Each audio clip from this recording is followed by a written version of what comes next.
It's time for Ryan's Roses. As a public service, as a last resort, if something's going down in your relationship and you cannot get to the bottom of it, we have this for you. It's a way to try and get some information. You send us an email. We put you on the air. All right. Now let's get serious and put Linda on here.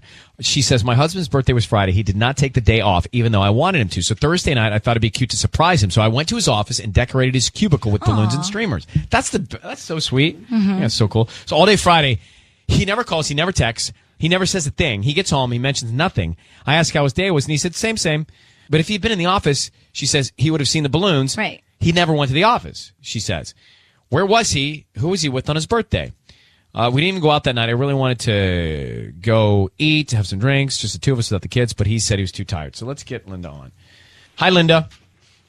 Hey, how are you? Well, we're fine. First of all, the sweetest gesture in the world to do something like that. Sneak in, do all the decorating, and you're sitting at home on his birthday waiting for him to call and say, oh, baby, thank you. This is the coolest. It was like the slowest day of my life. Like, no acknowledgement, like anything. Like, no text, nothing. And did you let him know that? Does he know that you did this yet? No, I didn't say a word about it because I thought, he's going to mention it at some point, and he didn't. Right. So you've not let him know that you went in there, and none of his coworkers have said anything to him about it yet? Not to my knowledge. How long have you been married? We've been married 7 years. And you have kids, obviously. Twin daughters. Is there anybody that you think? Are you suspicious of anybody in his life? I mean, I didn't even see this coming. Like, he's going through a lot of stress. We both are, But, like, I don't know. I can't think of anything. Simon's going to fill in for Patty. It's the first time he's done this.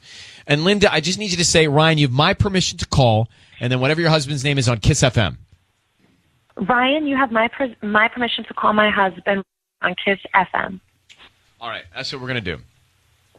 Here we go. And, all right, be very quiet. We're going to find out who he sends the flowers to and then what he puts on the card, okay?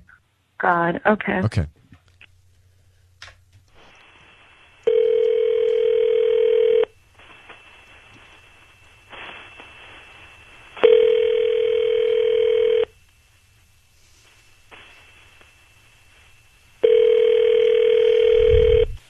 Hello? Hi, can I speak to Robert, please?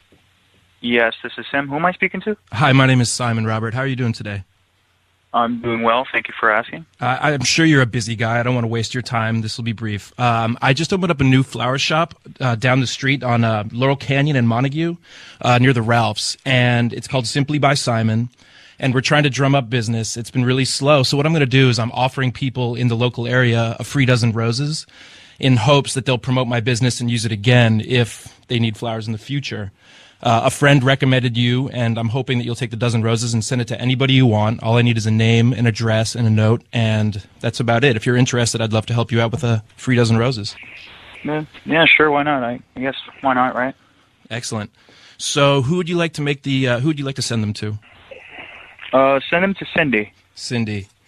Okay. And what would you like to say? Happy birthday, love, Robert. Happy birthday, love, Robert. Okay, anything else? No, that would Robert, it's Ryan Seacrest and Sissany. Your voice is being broadcast on the radio. I need you to know that. And we have your wife, Linda, on the line. Who's Cindy? That's my sister. Wait, what's going on? Is that his sister, Linda? It's his sister. I think it's her birthday, yeah. It's your sister's birthday, and your birthday was Friday? And your sister's birthday is today? Yeah. Well, to both of you, that seems like an odd coincidence. Just to you, Linda, and to Robert, that's a strange coincidence, but... Babe, why couldn't you spend Friday with me? Robert, what was Friday? Was it your birthday? Well, yeah, but... You don't know now? You don't know what was Friday? So it was your birthday, correct? Yes. But did you go to the office? Yes, I did. Okay, and what did you see? What was waiting for you at the office? I don't get it. You're lying. What are you guys talking about? Really? Really, you went to work. But it's impossible if you went to work that you didn't speak. You want to try again? You want to tell the truth this time? I'm telling you, I went to work. What is there more to say? Then the balloons. What about the balloons? I decorated your whole cubicle on Friday. Really? For Friday? Listen, I have to go. I'm not going to do this here. We'll Okay, talk about this you don't later. have to give me an answer. Did you not go to work? You didn't go to work, clearly, right? We need to talk, okay? Well, Linda, we need to who talk, were you but we're not with? doing this right here. Who were Who you you with? with? Talk to you later, all right? Who were I'll you see with on tonight. Friday? Bye. Where were you on Friday? How come you didn't go to the office on Friday? Hello? Robert? Hello? He hung up. So is his sister named Cindy? Oh my God. Yeah, it's her birthday. I mean, I forgot about that. I wasn't thinking about her. All right. Like, I get it. He's going through a lot of stress. You know, we don't get to spend as much time together anymore. The kids are always in the way. Yeah, I don't get it, but he like, didn't go to work, so we got a problem. And he wanted you to think he was going to work. You went in to decorate the stuff. There's a problem here. We know nothing more than we did I 10 felt like minutes ago. he was gonna tell us something like something with the boys. Well, or- you I hear don't know. guilt in his Yeah. voice because he quickly wanted to get off the telephone. Right. Linda, he's clearly lying. He's clearly lying because he said he can't talk about it now. So you got to find out what this it is. All right? What I'm going to do. Yeah, thank you, Ryan. I appreciate it. Hang in All there. right. Good luck, sweetheart. Thank you. Okay. Yeah, there's just guilt in him saying he was at work and he's Like not he's at lying. work. So Yeah. either he was doing something really bad or pursuing something really bad, right? Yeah. There's no reason to not show up and then say you showed up other Yeah. than that. So you're covering something, clearly covering something up. What it is, we don't know. We're no better off than when we read the email, really.